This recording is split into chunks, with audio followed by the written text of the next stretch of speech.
Yeah, everyone raise your hands and remind me, please. I would like to give. I'd like to give 2 minutes to a very important infomercial from the Denver Catholic Biblical School. This is an amazing program. If I wasn't, I told you I don't like when people say they're busy, but I am busy. I wish I wasn't so busy because I would enroll in the school if I had enough time to do it. So hopefully someday when I retire, if we have enough seminarians to take my place, then I'll be able to do it. But so Margie's going to do her infomercial. I'll try not to take up too much of your time, and Father Kyle is being very modest. He actually came to our volunteer marketing meeting today, and he was very supportive, and we appreciate that because right now if you came to the Denver Catholic Biblical School, you would see mostly people who are 45 plus. And where do you think our heart is? Our heart is exactly where Father Kyle is talking about tonight. We sure would love to tap the younger people, and he came to give his opinion on what we can do better. And we're going to need to talk some more. Anyhow, this is just a little info thing. Blessed are they who wander and are lost, who find guidance in the Word of God. Blessed are the overwhelmed and burnt out, who are refreshed in the Psalms. Blessed are they who question their faith, who find answers in sacred scriptures. Blessed are they who seek the will of God in their lives, who find direction in the letters of St. Paul. Blessed are they who seek a deeper relationship with Jesus, who find intimacy in the Gospels. Bible study is not just a Protestant thing to do. Originally, it is ours. The Catholic Church compiled the Bible. The Catholic Church invented Bible study. And when we do it right, no one does it better. The well-equipped Catholic is anchored in both the Word of God and in the sacraments of the Church. God feeds us through these vessels of extraordinary grace that the Holy Spirit gives to us. Through them we encounter Jesus Christ, the living God. So we've been having flyers at all these presentations. They're yellow, they're amber color on the info tables. And we would really welcome you to pick one up. Milton's holding one up for you. And it has information on both sides. And then if you know that the school is for you and you would like to talk with one of us, people who are involved in the program, raise your hand right now. Okay, look how many people you can consult, okay? These are people who, and then I myself am blessed and privileged to be a teacher of the school, so maybe I could answer a few questions too. And so, you may pick up these forms and leave them in the back of your church. That would help us a lot, and thank you so much.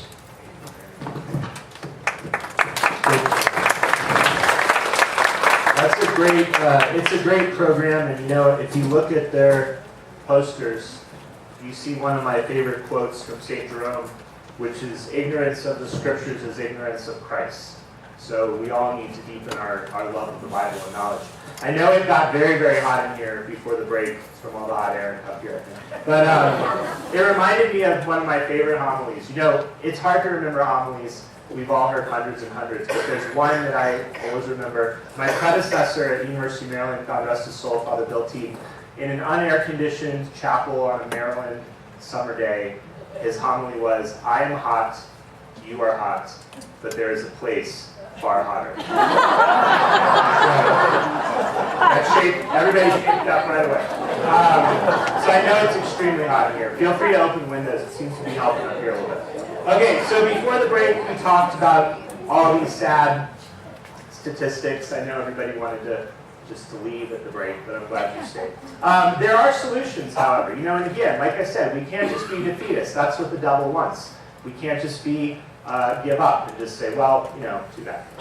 There are solutions, and if we can embrace our own baptismal identity and the call to holiness and continuing conversion, we can encourage our youth and our young adults to come back.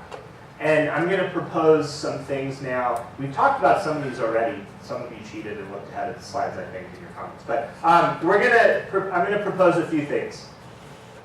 And again, I don't want to pretend. I know I make these things sound like they're just like easy fixes and we can fix this by this weekend. I know we can, but we have to keep fighting. So one thing, we talked about this earlier, be welcoming and encouraging. Many of our young people have disengaged from their faith because we just haven't encouraged them to remain active. And again, it goes back to the kind of this notion that sometimes older parishioners, and I don't mean of any specific age, just more, I should say maybe more seasoned parishioners, people who are more seasoned in the faith, they see youth and young adults as lost causes. And I have a lot of things that I like to use as examples of this. I mean, let's just use one modern example, and I know this is going to horrify a lot of people. A lot of young people have piercings. A lot of young people have tattoos. A lot of young people have crazy hairstyles. It doesn't mean that they're all like Satan worshipers.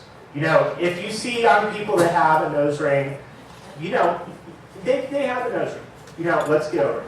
But if we just kind of look at people and say, oh, that person's like this, that person's like this, that person's like this, forget it.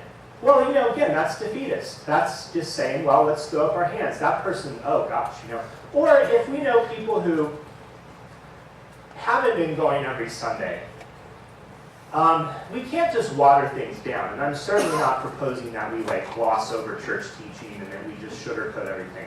But maybe the first conversation we have with that person isn't, by the way, you're probably in mortal sin, you're probably going to go to hell.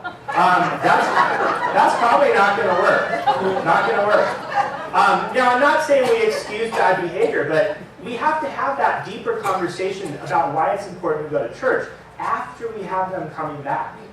You can have the more difficult conversations. It's the same with the priesthood. When I was in the seminary, I was taught that you go into a parish and you spend a good 6 months to a year loving God's people, treating them with respect, getting to know them, and once they know you and they know that you care about them, you can preach some pretty tough stuff. But if your first homily out of the gate is about Humanae Vitae, or your first homily is about how most people are going to burn in hell because there's no salvation outside the church, whatever, you're going to turn so many people off, they're never going to get to know you. It's a lost opportunity. Lost opportunity. We have got to get people to know that we care about them, and then we can have those difficult conversations. That's what Jesus does. Look at the Gospels. That's how Jesus works with people. He spends time letting them know that he cares about who they are, and then he throws some pretty tough stuff on them. But the first conversation is not, where have you been the last couple of weeks? We've got to be welcoming. We've got to be encouraging. Things that were mentioned earlier. Welcoming young people. Welcoming people whose spouses are deployed. Welcoming people who look kind of crazy, welcoming people who maybe they're not dressed appropriately for Mass. But again, we kind of presuppose that everyone knows that. We kind of presuppose everyone knows, well, of course you wear your Sunday best. Go find 10 young people and use the term Sunday best and see how many people know what that is. Nobody knows what that is. We've got to go back to basics. We have to make time to reach out to our young people, to encourage the young people we know to remain active in their faith. And so if we see young people at Mass, make an effort to say hello, encourage them to stay after Mass. Invite them to get involved in the parish. And in a lot of cases, that will work. A lot of people will get active if you invite them. Deacon Chris has a comment. Just the one thing is, don't do it once. If you see him this Sunday and you say hi and you introduce yourself, that's wonderful. When you see him next Sunday, say hi again. Because once, you are like every bagger, checkout person, waiter or waitress in the country. You say hi, you're nice, because that's just what you do. But if it's 2 weeks in a row, 3 weeks in a row, it goes back to that trust thing. They're going to start to trust you. And once they do that, set the hook, bring them in, you got it. No, Deacon's point is very, very good, because I can be guilty about this myself, just getting discouraged. I have an email list. A lot of my students don't even use emails, so it's kind of worthless in some ways. But, I'll send 20 emails to somebody over the course of a year, and they never come to anything. And periodically I'll send little things out like, hey, do you even want to be on this list anymore? You never come to anything. But I have students. I have a student who came this year who all of a sudden, he hasn't been active in anything for the last 2 years. And then all of a sudden it's like a light bulb. All of a sudden he's like, hey, I need to be involved in this. The reason he came, though, is because someone invited him. Another student invited him. So, but Deacon's right, don't just do it one time. Oh, I said hi to that person and they seemed rude, so I'm just never gonna make the effort again. I mean, sometimes you have to just keep making the effort. We all have bad days, we all have days when we're cranky, we all have days when we're in a bad mood. Sometimes it could be something really simple, like they just, maybe they're skeptical. Maybe they're from the East Coast, like I was. Because like I'm serious, when I moved here, I'm like, why is this person talking to me? That's East Coast people, you're on the subway or whatever, and people are like, do you know what time it is? I do not know what time it is. That's what it's like on the East Coast. I'm just not trying to pick on you East Coasters. I lived in the East Coast for a long time. But Coloradans tend to be a little more friendly, and sometimes you're like, why is that person talking to me? Okay. Another one is practice what we preach. An absolute deal breaker for young people and young adults is hypocrisy. And this is what I was talking about with the low trust factor. If we do not practice what we preach, why in the world do we expect young people to do anything we tell them? I mean, if we don't go to Mass every Sunday, if we don't pray, if we don't go to confession, if we don't help others, if we don't practice charity, if we don't tithe, if we don't promote a culture of life, if we don't love and respect one another, if we don't love and respect our Pope, our bishop, our priests and deacons, our religious brothers and sisters, all these things are very, very important. Do we pick and choose what we like about the faith and what we find easiest to accept? If we say to somebody, hey, it's really important that you go to church, but you don't have to follow any of the faith and moral stuff that's so tough. Young people, that's very unappealing to them. It's very unappealing. They don't want, one thing about young people, again, they've done a lot of studies on this. Young people like boundaries. They like boundaries. I don't like the term rules because that's a bad term, but they like to be told like a parameter of how to live, but we have to help them do it. They don't want just do whatever you want. They don't want that. Because again, that's that false joy, that false happiness. Young people want to be challenged a little bit. And sometimes I say to the kids, I shouldn't call them kids, they're not kids, but sometimes the people I work with, I say to them, how insulting that people expect so little of you. That should fire you up. You should want to go out and really prove them wrong. Nobody expects you to go to church. Nobody expects you to pray. Nobody expects you to even consider the priesthood. And this is another one, the priesthood. Everyone's like, oh, we need more priests, we need more priests. Would you support your son? Oh my gosh, I don't want my child to be a priest. I mean, again, it's that deal-breaking kind of stuff. It's that hypocrisy. We have to practice what we preach.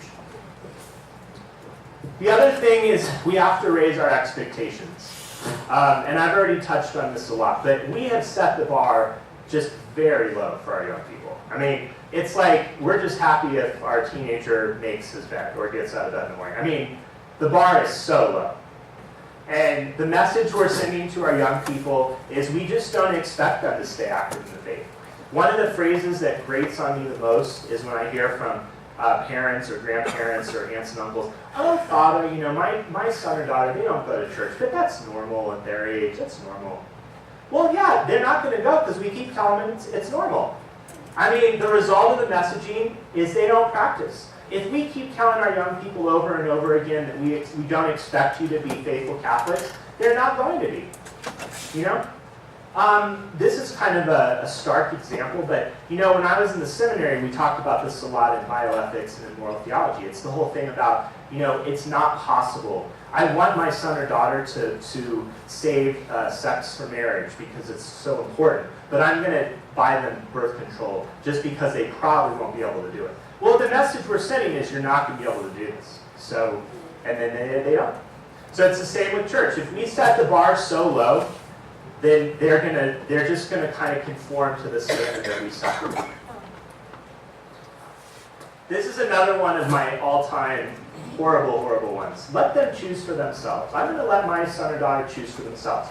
Well, do we let our young people choose whether or not they want to go to the doctor or the dentist, what they want to eat, whether or not they want to go to school, whether or not they want to have a curfew? No, of course, we don't do that. I see this all the time with, like 10-year-olds, 12-year-olds, 15-year-olds. Well, they're old enough to make their own decision. They're not. They're kids. And we're still responsible for them. And the challenge today, I shouldn't act like I'm the expert in this. Many of you are far more advanced in your knowledge of family life than I am. But it's the whole I want to be a friend, not a parent, or I want to be popular. And I learned, one of the hard lessons I learned at the University of Maryland a little bit is, I was very young when I went to the University of Maryland. I was 30 years old. I had only been a priest for 2 years. And my first year as the chaplain, I spent way too much time kind of trying to be friends with the students. Like, hey, let's be friends. We're not friends. I mean, we can be friendly, but we're not friends. I am a priest, and I'm trying to help you grow in your relationship with God. That means sometimes I'm going to tell you things you don't want to hear. I'm going to challenge you. I'm going to tell you that things you're doing in your life are not good for you. They're going to hurt you or harm you. And that's, we all know that's what parenting is about too. We can't always be popular with our young people, and we may have to drag a grouchy 17-year-old to Mass. Or we may have to say to a 21-year-old, hey, if you're off at college and you don't go to church, that's between you and God, I guess, but when you're home with me and your parents, we expect you to go to Mass. We go as a family. Or, hey, I'm paying your tuition bill. And if I'm paying your tuition, I want you to go to church. And maybe they're going for the wrong reasons, but we got to keep them at least in the door, even if it's for the wrong reasons, because once they're out the door, see you later. Again, talked about this already, but they will come back one day. Nope, not coming back. And the Pew Religious Landscape Survey shows us very starkly, there is a staggering increase in the nuns, not the ones in habits, but the nuns, people who have no faith. And again, a lot of our young people, they have nothing to come back to. They've never been baptized. They've never been confirmed. They've never received First Eucharist. There's nothing for them to come back to. And it's very, very unappealing for a 20-year-old to get taken into the parish office and say, oh, we're going to plug you into RCIA in the parish. A lot of younger people don't want to do that. They're intimidated. It's very hard for a 20-year-old to go into an RCIA in the average parish. They're just very intimidated. There's no one their age. They feel like they don't fit in. They have nothing to come back to. So we can't expect them to just magically wake up one morning and say, hey, I think I want to get married in the Catholic Church.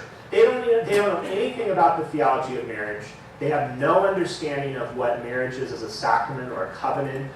They don't understand what baptism is. Why would they want to have a baby baptized? I mean, this basic knowledge is almost non-existent in a lot of circles. So we can't keep telling ourselves, let's just not worry right now, because someday we'll get them back. Let's put it on pause for a decade, and then when they graduate, when they get a job, when they whatever, we can kind of reel them back in. The longer they're away, the less likely it is. And it's shocking, and perhaps some of us have experienced this in our own lives at different points. It's so easy. It's unbelievably easy. Once you stop going to church, like you miss a weekend, and lightning didn't strike me dead, and you miss the next weekend, and nothing really happened, and then the next thing you know, it's been a year, and you haven't gone to Mass at all. The next thing you know, it's been 5 years. The next thing you know, it's been 10 years. It's real easy for that to happen. So, thunderstorm alert. Just to kind of demonstrate this, but not to go off on a huge tangent or anything, and forgive me if I cause something, but I have a friend who was raised Catholic and married an agnostic, and as a result, they didn't really raise their children Catholic. But when her kids started going to school, they come home and say, well, Mom, are we Christian? Kids are asking me, what are we? And the mom said, oh, just tell them we're Catholic, even though the kids had never been baptized or anything. Anyway, the kids are now grown. They have 2 girls. And their oldest daughter, who is not living at home anymore, she's about 21, fell in love with this really cute guy who happens to be a Muslim. And she wants to move to another state and move in with him. And my friend is devastated, and she doesn't know really, she basically has no control of this situation. And of course, the potential for insanity is very high. And the girl has no identity as a Christian at all. Like, she has no relationship with our Lord. Wasn't even baptized. So, I think it's very it's such a huge slippery slope, people don't even realize it. I mean, they really need to stress how important baptism is, going to Mass, living your faith. God is God. If He's God and you say you're a Christian, then act like it. Right. No, that's true. I mean, the question is, if you didn't hear it, was just, and I'm going to touch on this here in a second. I mean, like-minded people is a big thing too. And I'm not saying that we can engineer, everybody, our young people, our friends with and whatnot, but it is important. I mean, if you kind of don't care what kind of people your son or daughter or grandson or whatever hangs around with, that's kind of a challenge. And I see that a lot with marriage prep. I've done a lot of marriage prep. And I see that with a lot of married couples who choose not to get married in the church, or who get married in the church but really don't practice and don't care about practicing. It's very easy to get kind of out of the habit of practicing if you're constantly having to battle people in your life who don't believe what you believe, or who even undermine it. And that's the bigger problem with young people, is a lot of people on campus. There's people here tonight, I won't single them out obviously, but there's students here tonight who have endured some rough crosses on campus. I mean, it is rough. I mean, you have your peers hammering on you, but you also have your professors sometimes. I mean, don't get me wrong, there's a lot of wonderful ones, but there are some real challenges on these campuses. You're going to have professors and administrators and RAs and people who work for housing who just roll their eyes like, oh, get with the times. Of course you can smoke pot in the dorms, or get with the times, why are you wasting this philosophy class's time on talking about God? So like-minded people, it's a big thing.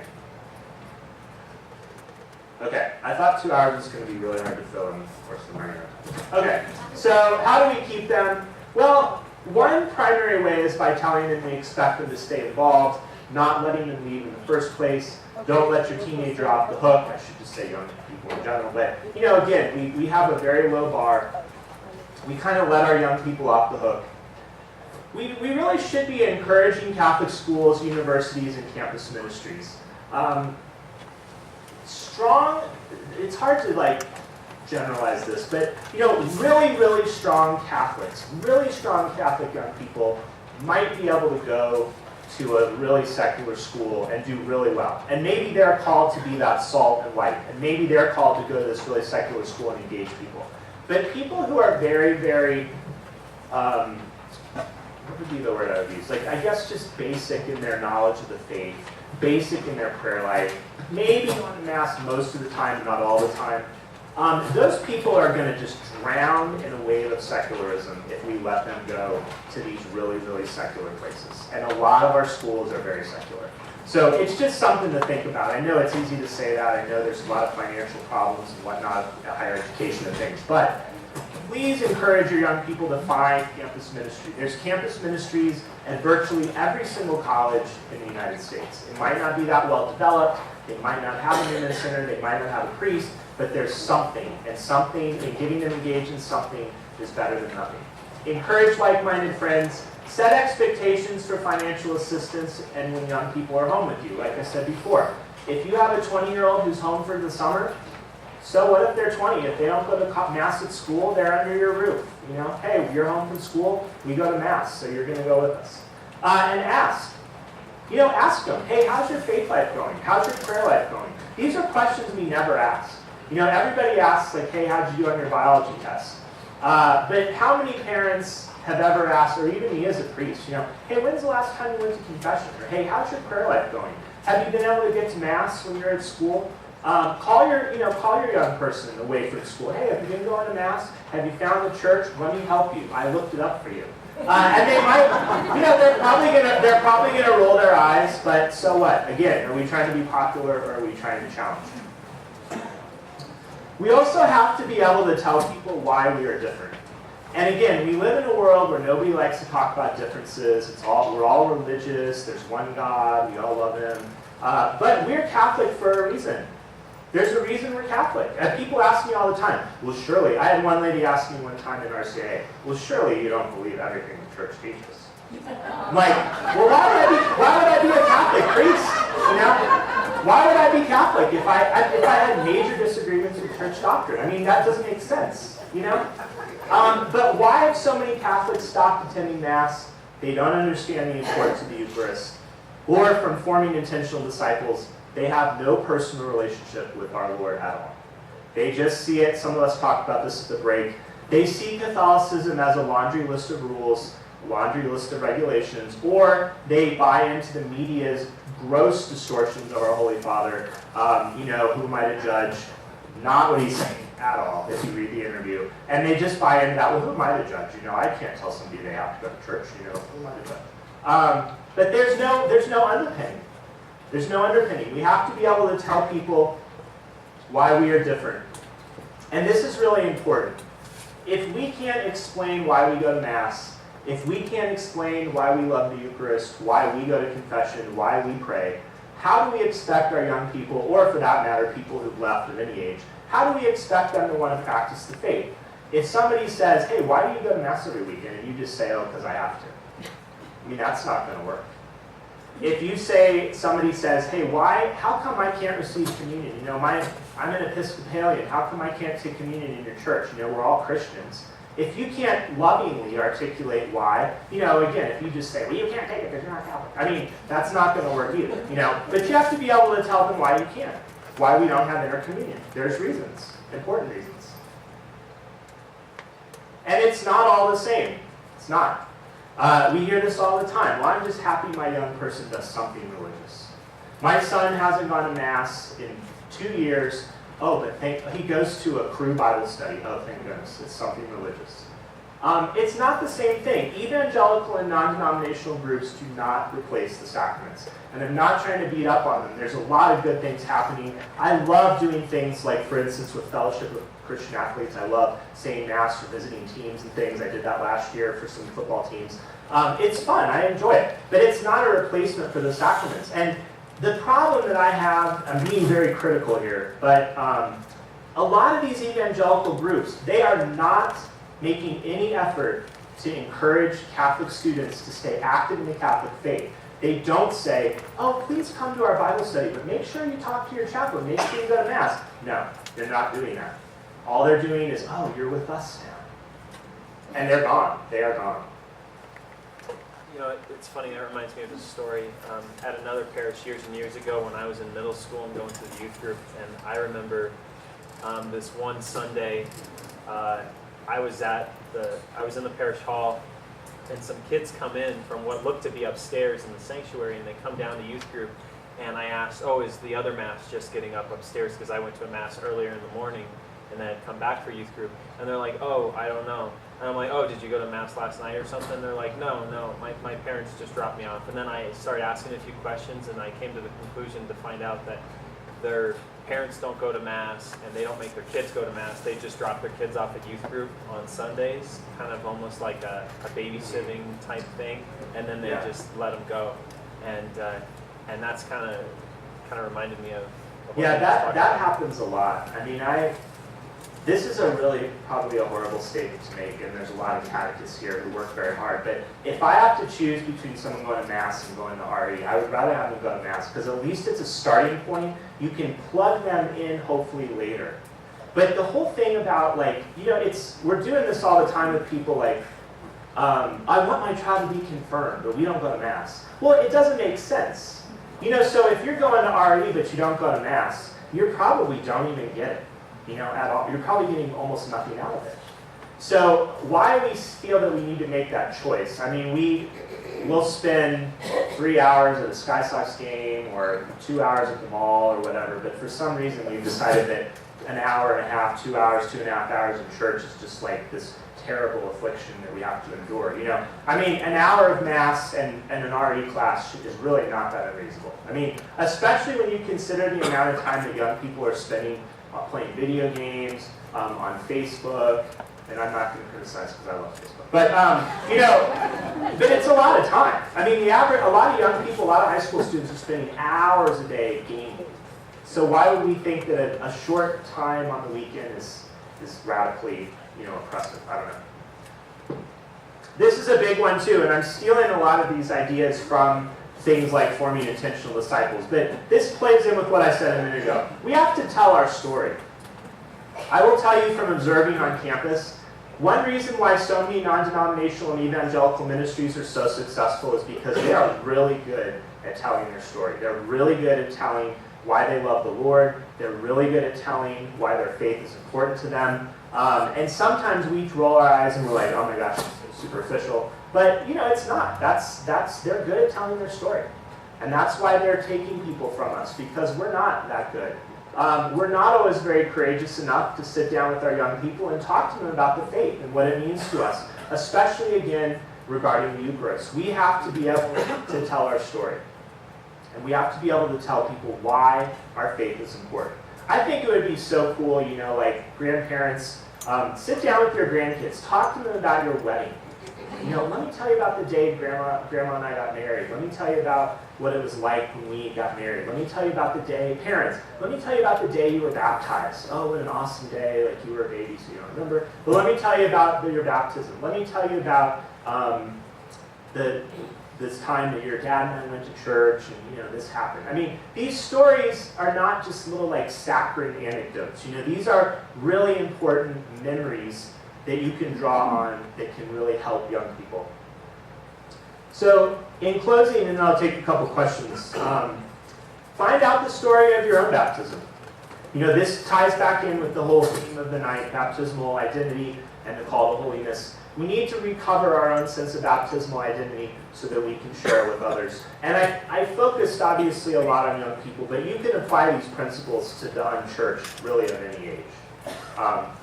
So there's my contact info, but I'll take some questions. Go ahead. I just want to mention that when I was 39, I came to the church, and I was really shocked when I found out that a lot of Catholics believe in birth control, abortion, and they didn't believe in the presence of Jesus, God of his soul and divinity.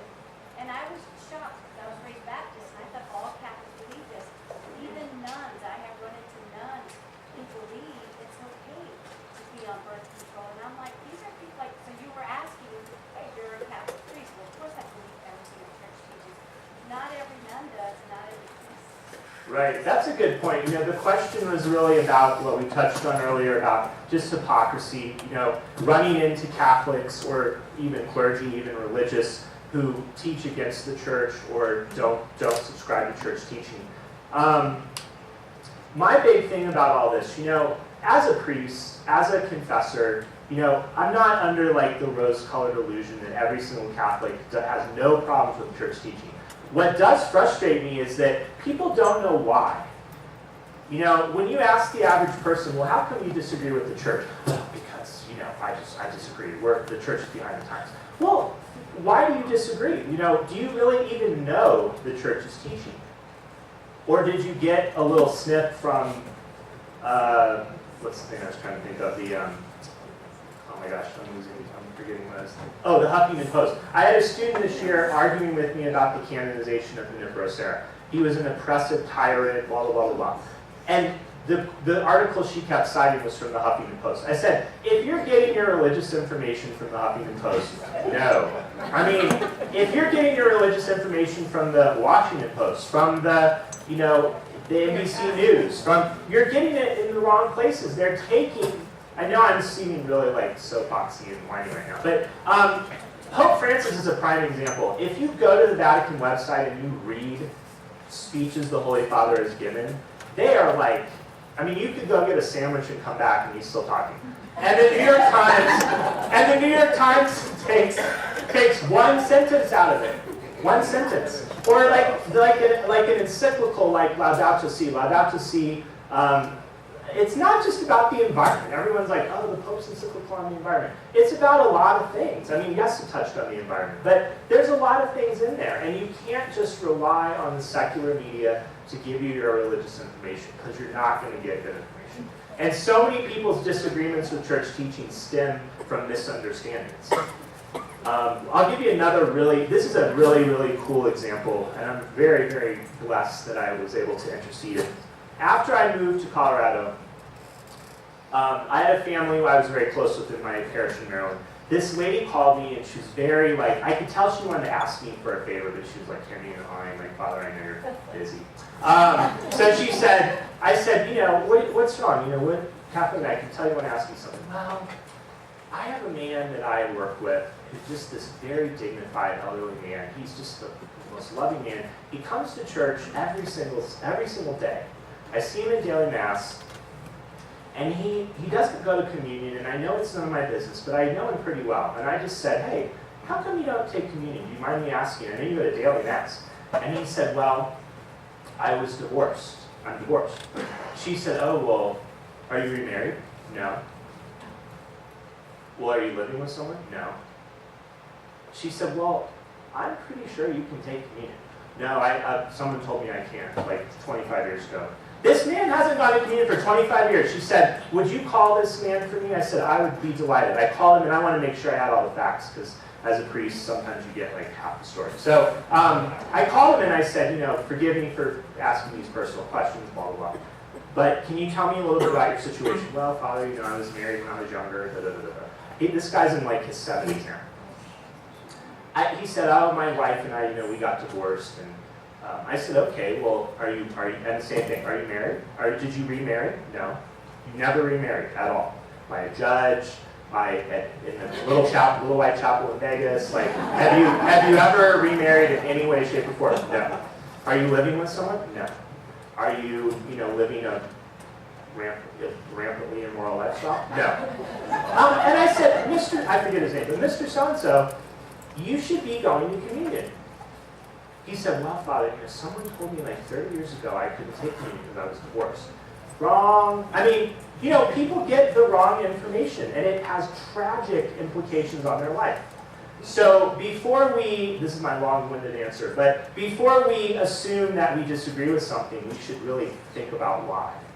And then once we know why, we should wrestle with that and seek the truth. Because sometimes you have to kind of just figure out why you disagree with something, and then you have to just prayerfully pray about it and hopefully, prayerfully accept it. Again, Catholicism is not just about the easy stuff. We all love the easy stuff. We don't love the hard stuff. But, there's no Easter Sunday without Good Friday. So,